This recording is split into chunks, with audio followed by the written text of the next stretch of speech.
Bueno,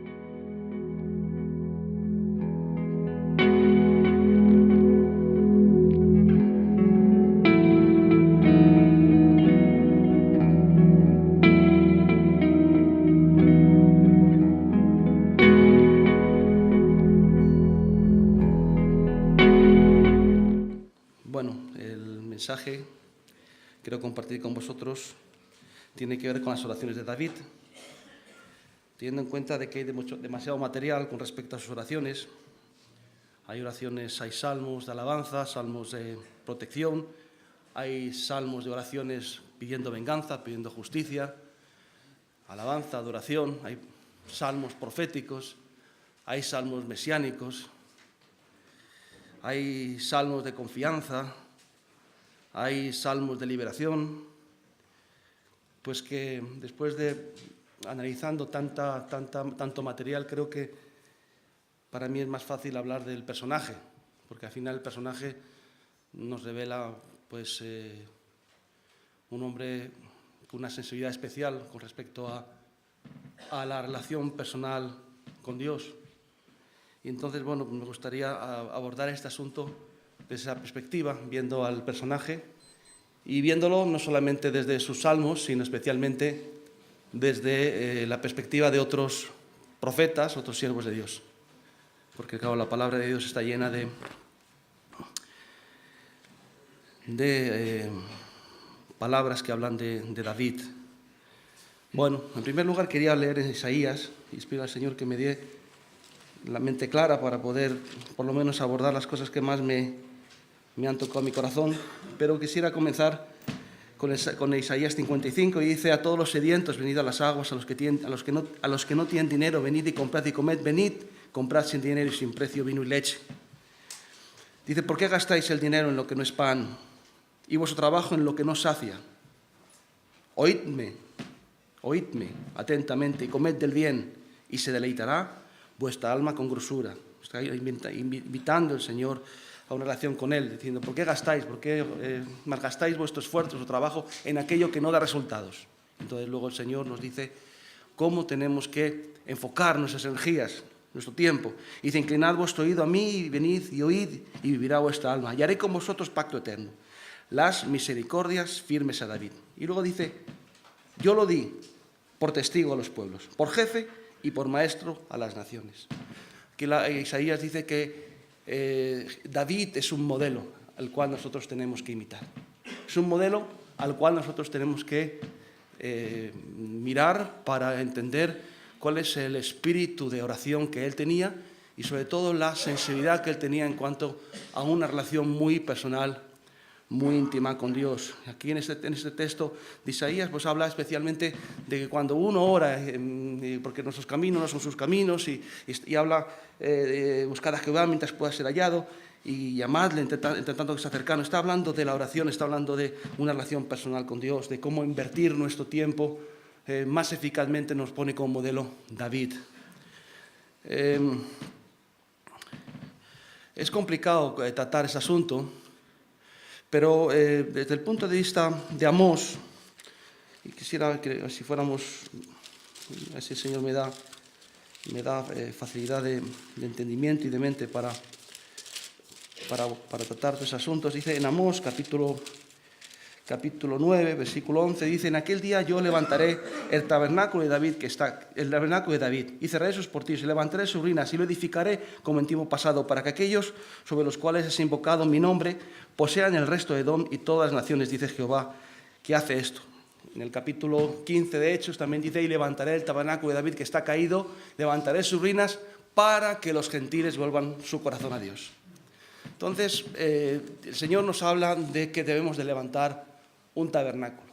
Ahora, la paradoja, digámoslo así, es que David no tenía ningún tabernáculo.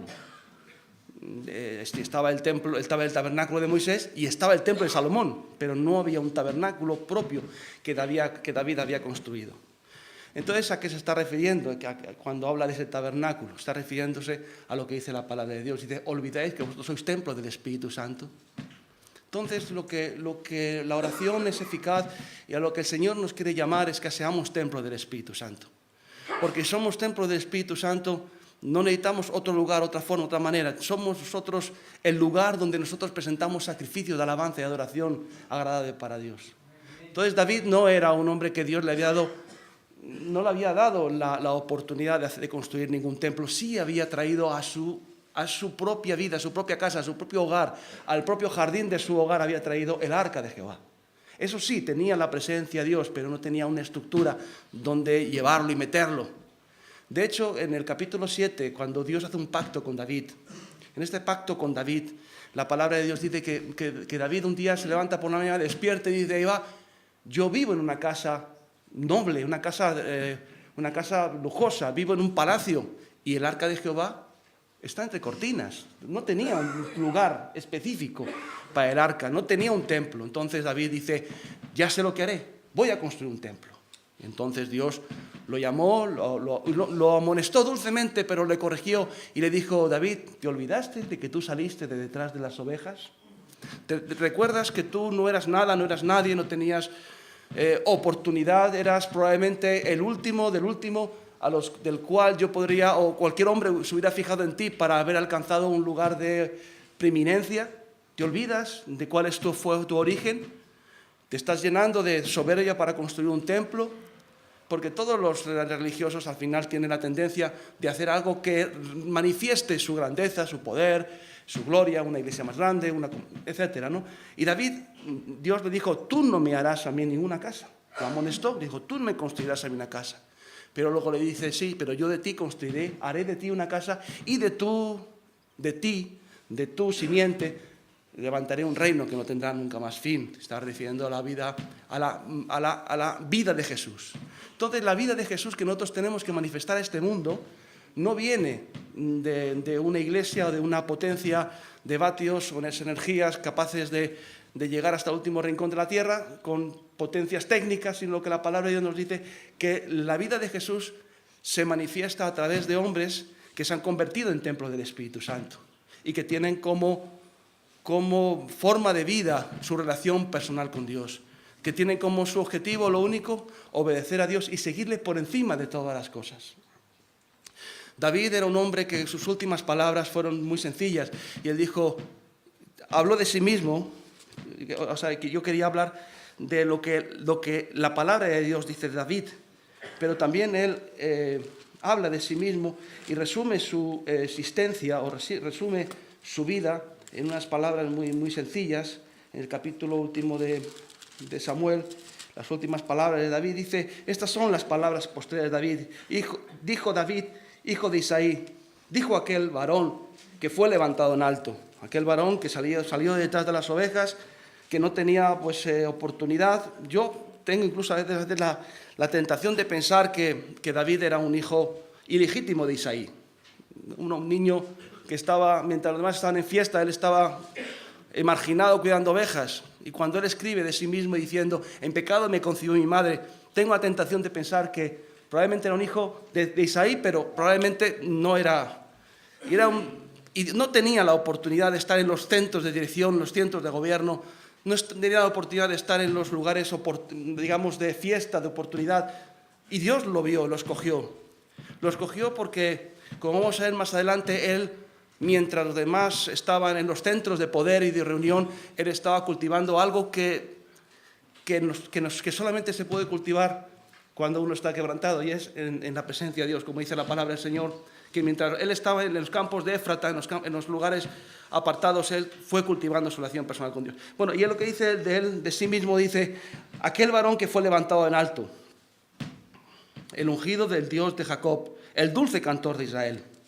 El Espíritu de Jehová ha hablado por mí y su palabra ha estado en mi lengua. Eso de lo que él decía de él. Si había algo que podía resumir de su vida, pues no eran las hazañas, los prodigios que él había hecho, que había alcanzado, cómo él había derrotado a los gigantes o cómo había derrotado a los amonitas, a los filisteos o cualquier clase de enemigo que se había levantado contra Israel. Si había algo que resumía su vida, era que él había tenido una comunión íntima con Dios y que Dios le había permitido tener esa sensibilidad y esa relación personal con él. Él valoraba mucho más su relación personal con Dios, que cualquier otra materia en la vida. La diferencia entre David y Saúl, pues era que cuando los dos pecaron gravemente, pero cuando David pecó, él dijo: Señor, no me quites tu Santo Espíritu. Dijo: no, yo quiero seguir siendo tu templo, por favor, quítame el reino, quítame la autoridad, o quítame la posición, quítame incluso la honra, o quítame, si quieres, incluso algo que nos puede doler mucho a todos, que es pues nuestra trayectoria, nuestra reputación. Y él no estaba tan interesado en su reputación, estaba más interesado en la presencia de Dios. Y se me manifiesta cuando él está alabando a Dios delante del arca, de alguna forma los demás lo veían como una vileza, bailar y danzar casi en paños menores, con un vestido de lino. Pero él dice: yo me haré más vil delante de él. Y la diferencia con Saúl, que también pecó, y no tan gravemente, fue que Saúl, cuando pecó y fue amonestado por el profeta, él dijo: sí, es verdad, he pecado, pero por favor, hónrame delante del pueblo. Que esto no se sepa. No me importa tanto que Dios haya quitado de mí su espíritu, no me importa tanto que me haya quitado su presencia. Lo único que me importa es que yo no quiero perder mi posición, no quiero perder mi honra, no quiero perder mi lugar. No quiero presentarme delante de las personas y mantener el estatus que yo tenía. Entonces, hermanos, la idea que yo quiero compartir con vosotros es que es difícil abordar. Yo me he estado leyendo los Salmos y es difícil abordar tanto material. Es más fácil, yo creo, que abordar desde diferentes puntos de vista quién era David, cómo era David, cuál era la sensibilidad que él tenía, cuál era el corazón que él disponía cuando se acercaba a Dios. Y yo creo que cada uno de nosotros debemos ser el templo del Espíritu Santo. Y cuando uno es el templo del Espíritu Santo, pues de ese lugar es donde brota la adoración, la alabanza y todas estas cosas. Quiero leer algún salmo brevemente, porque hay algunos que son especialmente, simbólicos en cuanto a su relación con Dios. Uno es el Salmo 132, porque ahí encontramos una conversación con Dios. No solamente una conversación con Dios en el que Dios interactúa con David, sino que vemos el verdadero espíritu que este adorador tenía. En el Salmo 132 dice la palabra de Dios de esta forma. Rápidamente dice: acuérdate de Jehová, de David y de toda su aflicción, de cómo juró a Jehová y prometió al fuerte de Jacob: no entraré en la morada de mi casa, ni subiré sobre el lecho de mi estrado. No daré sueño a mis ojos, ni a mis párpados adormecimiento, hasta que halle lugar para Jehová, morada para el fuerte de Jacob. Dice: he aquí que en Éfrata lo oímos. Éfrata es Belén, y lo hallamos en los campos del bosque. Entraremos en su tabernáculo, nos postraremos ante el estrado de sus pies. Entraremos en su tabernáculo, entraremos en su presencia. Él había cultivado su relación con Dios en Éfrata y en los campos del bosque, en la soledad, en la intimidad, en la marginación que él tenía como alguien que no tenía la posición de los lugares más influencia. Y hermanos, está el poder de la influencia y están las influencias del poder, pero no hay mayor influencia que la oración ni la presencia de Dios en nuestras vidas. Y eso es lo que David ora, pero ¿cuál es la respuesta que Dios le da? La respuesta que Dios le da unos versículos más adelante está en el versículo 11, dice: en verdad juró Jehová a David. Ahí Dios le responde, porque esa es la oración. La oración es: Señor, yo no voy a buscar lo mío, no voy a buscar mi comodidad, voy a buscar tu presencia, voy a buscar dónde moras, voy a buscar dónde habitas, voy a buscar dónde está, quiero, guiado por la sensibilidad que has puesto en mi alma, en mi espíritu, voy a buscar ese lugar donde tú estás. Y Dios le responde de esta forma, dice: y en verdad juró Jehová a David, y no se retractará de ello. De tu descendencia pondré sobre tu trono, y tus hijos guarden mi pacto y mi testimonio que yo les enseñe. Y esa es la respuesta que Dios le da. Dios le dice: de ti, y te daré hijos, y habrá una proyección más allá de tú tendrás una trascendencia, no porque edifiques un templo, sino porque la vida del Señor, la vida de Jesús será trasladada, transmitida por alguien que ya la tiene dentro de sí, puede esa influencia llegar a otras personas. en Jeremías capítulo 33. Por eso yo quería hablar más bien del personaje que de su acción de oración, porque es demasiado material. Pero aquí encontramos en este capítulo 33 de Jeremías, dice la palabra de Dios: porque así ha hecho Jehová, y no faltará a David varón que se siente sobre el trono de la casa de Israel. Ni a los sacerdotes ni levitas faltarán varón que delante de mí ofrezcan holocaustos y enciendan ofrenda y que hagan sacrificio todos los días. Hermanos, esa es la respuesta que Dios le da a David por su consagración, que la vida de Dios, la unción de Dios, la esencia de Dios será proyectada hacia el futuro, de tal forma que de él vendría una nación que no tendría fin. Y cuando el ciego vio a Jesús, le dijo: Hijo de David, ten misericordia de mí. Él fue el canal por el cual también la vida de Jesús vino a este mundo.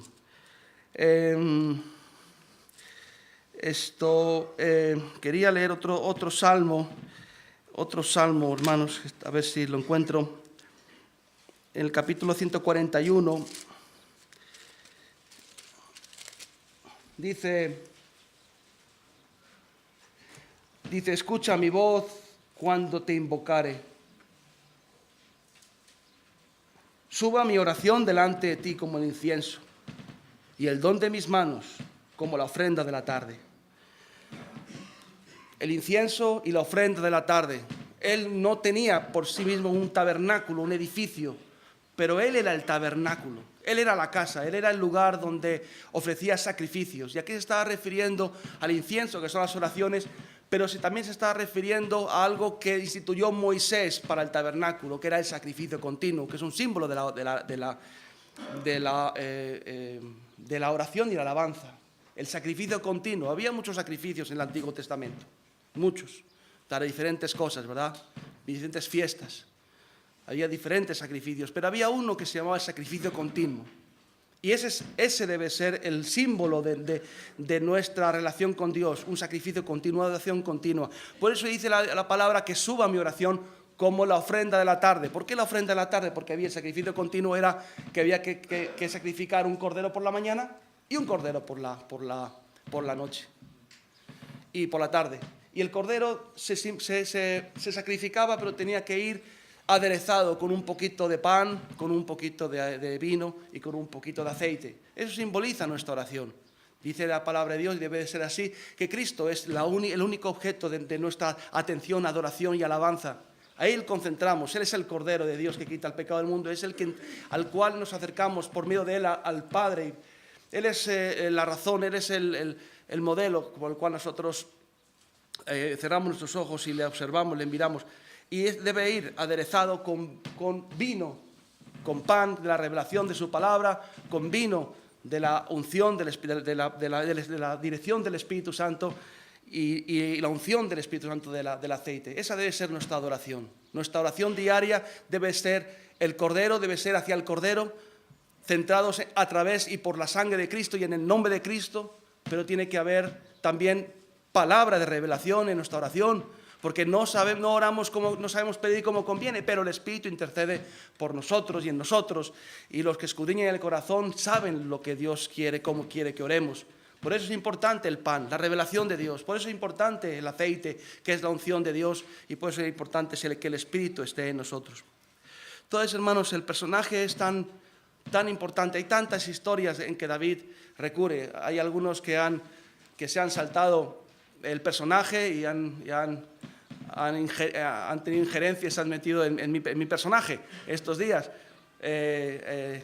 Han salido de su circunscripción y se han metido en la mía y han hablado de cuando David toma el efod, ¿verdad? Y cuando está en apuros y antes de salir a la batalla y antes de tomar una decisión, pide el efod. Una de las oraciones que más, o unas actitudes que más me agradan de David, porque fue un hombre débil y pecó. Y una de las oraciones que más me tocan es cuando David pecó gravemente por censar al pueblo, y el pueblo, pues tuvo una situación terrible y hubo una mortandad porque vino una peste sobre el pueblo y él caminó buscando el lugar donde Dios le había dicho que tenía que edificar un altar.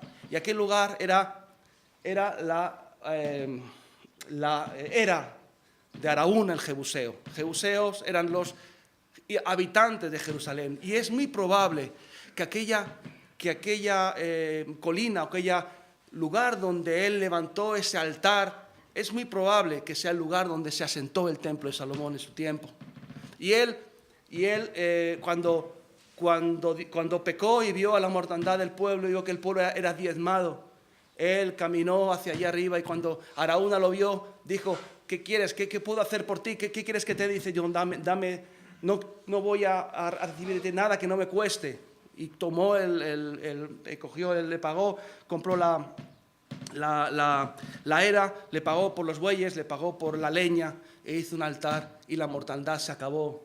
Y nosotros tenemos que levantar un tabernáculo, un altar, un lugar que nos cueste para acabar a veces con la mortandad. Y todos vivimos etapas en lo que, no sé si tú, pero en el que hay mortandad en el pueblo. Hay demasiadas personas que están siendo alcanzadas por las pestes de este mundo. Y nosotros tenemos que subir a ese lugar que es un lugar de adoración, de alabanza, pero también de búsqueda, de arrepentimiento, y ahí le edificó ese altar que compró a Araúna el Jebuseo, que ciertamente creo que es el lugar donde luego se construyó ese lugar, que el templo es un lugar de adoración. Por eso digo, hermanos, que David era un precursor, era alguien que desde lejos ya nos mostraba un modelo al cual nosotros imitar. Dios lo puso como testigo, lo puso como jefe a las naciones para que lo imitemos, para que entendamos que a través de hombres como él la vida de Dios se abre camino. Quisiera leer un texto, no voy a ver mucho más, pero quisiera leer un versículo. Esto está en Isaías capítulo 22. Isaías capítulo 22. Entonces pienso que es más importante analizar el personaje que analizar las miles de oraciones o las cantidades de oraciones que él hizo tan bellas, como el Salmo 23, como el Salmo 51 y otras tantas. Pero sí quiero presentar a David como un modelo de alguien que se convirtió en el prototipo del templo del Espíritu Santo, que es lo que debemos de ser nosotros. Y dice el capítulo 22, versículo 22, hablando de un personaje que sustituyó a otro, y dice: y pondré la llave de la casa de David sobre su hombro, y abrirá, y nadie cerrará, y cerrará, y nadie abrirá. Y ese mismo texto, de una forma diferente, pero para mí más representativa, es en el capítulo 3 de Apocalipsis, hablando en la iglesia de Filadelfia. Dice, refiriéndose a esto, dice: escribe al ángel de la iglesia en Filadelfia, esto dice el santo, el verdadero, el que tiene la llave de David, el que abre y ninguno cierra, y cierra y ninguno abre. ¿Cuál es esa llave de David? No podemos pensar que es la oración. No podemos pensar que esto tiene relación con el versículo de Mateo 18, cuando dice que todo lo que atáis en la tierra será atado en el cielo y todo lo que desatáis en el cielo será desatado en la tierra. No está hablando de que David tenía una llave que abría y cerraba los cielos, que tenía una llave que cambiaba las circunstancias, que cambiaba y derribaba a los enemigos. Pues esa es la llave que Dios quiere darnos. Y en este texto dice, en el primer texto, cuando Dios sustituye a un hombre, pues que era un mayordomo, por otro que Dios quiso poner, le dijo que pondría sobre su hombro la llave de David. Y nosotros tenemos que tener la llave de David.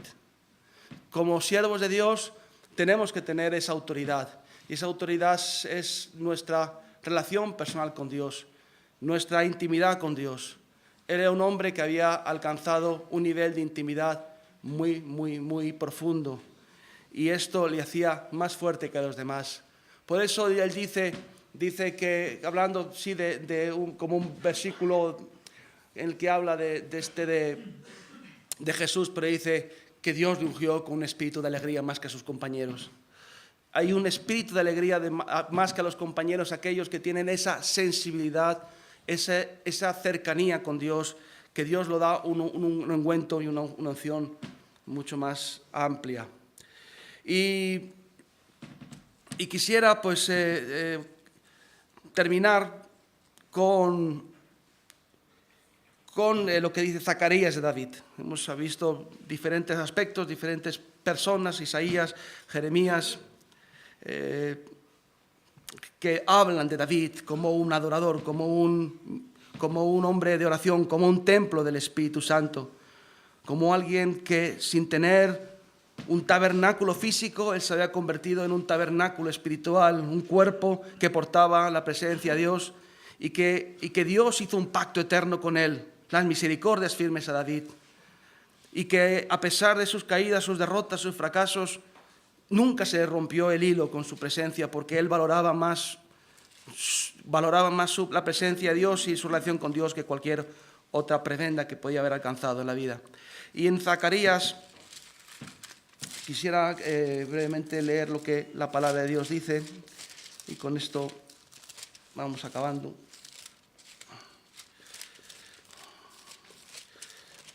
Sí es posible que sean versículos recurrentes, pero hablan de la oración.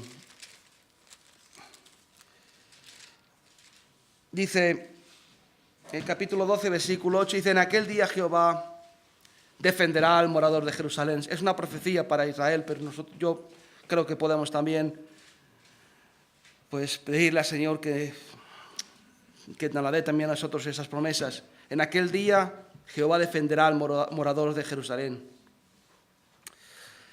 El que entre ellos fuere débil, en aquel tiempo será como David, y la casa de David como Dios, como el ángel de Jehová delante de ellos. En aquel día yo procuraré destruir todas las naciones que vinieren contra Jerusalén, y derramaré sobre la casa de David y sobre los moradores de Jerusalén espíritu de gracia y de oración. Y mirarán a mí, a quien traspasaron, y llorarán como se llora por el hijo unigénito, afligiéndose por él como quien se aflige por el primogénito. Esto es un avivamiento, hermanos. Es un avivamiento que Dios promete por causa del derramamiento de ese espíritu de gracia y de oración, en el que ningún enemigo podrá venir contra Jerusalén ni contra el pueblo de Dios, y que Dios hará este milagro, y es que volverán los ojos a Jesús como crucificado, como el Salvador, como el que se entregó por todos nosotros para la limpieza de nuestros pecados. Y entonces, pues, simplemente acabar con esto. Tenía escritos muchos salmos que hablan de diferentes cosas interesantes, pero creo que lo vamos a dejar ahí. David es el modelo que Dios también nos dio como un tipo de hombre de oración. Lo puse por testigo y por jefe de las naciones, y espero que te haya servido para algo. Amén. Gracias, hermanos.